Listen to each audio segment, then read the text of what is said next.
ชีวิตมนุษย์น้อยเจียตึกลางตึกจน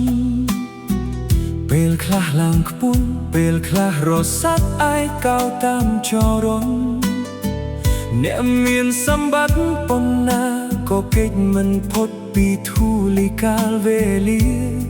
នៅសល់តែសេចក្តីស្រឡាញ់នឹងមនុស្សធម៌ប៉ុណ្ណោះបកស្អីនៅរស់ហោះហើរខ្ពស់លើវេរាល់ថ្ងៃស្វែងរកអាហារតាមវាលធំឆ្ងាយគិតថាខ្លួនខ្លាំងជាងសត្វតូចទាំងអស់ដល់ថ្នាក់ភ្លេចអាណិតជីវិតអ្នកដទៃ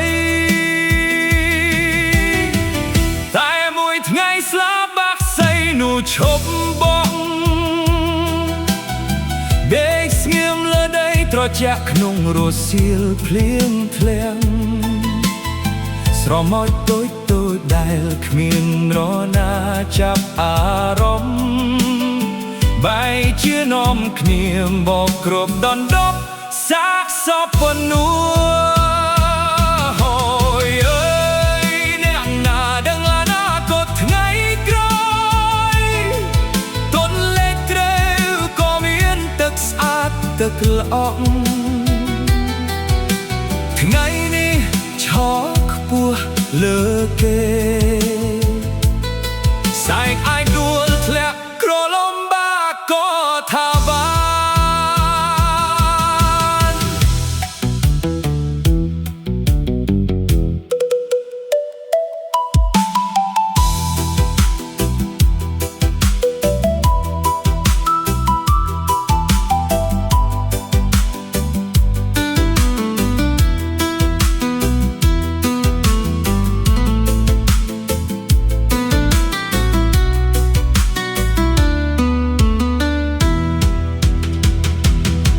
ពេលវេលាមិនដែលរងចាំអ្នកណាទេ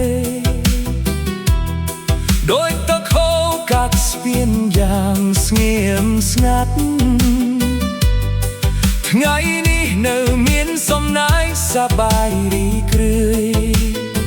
ស្អែកងាកមើលវិញសពក៏ស្កើអស់ទៅហើយរស់នៅឲ្យសមនឹងមនុស្សបញ្ចេញណាកុំមើលអ្នកក្រកំបបងអ្នកកំពុងឈឺចាប់វាស្រឡាញ់មួយមានតម្លៃជាងមាសប្រាក់ចិត្តល្អមួយមានតម្លៃលើស្វ័យទាំងអស់ឈើគូភ្លើងតូចមួយក្នុងព្រៃជ្រៅពេលជ័យឡើងអ្នកក្រហមពេញភ្នំទាំងមូលពីមួយម៉ាត់អាចធ្វើចិត្តមនុស្សឈឺចាប់ហើយនៅសវេតីសារេយូអងវែងអ្នកខ្លះមានប្រាក់អ្នកខ្លះមានទឹកទេសនិងអំណាចចំក្រោយក៏ត្រូវត្រឡប់ទៅដោយដៃតទេនៅសល់តែវាដែលខ្លួន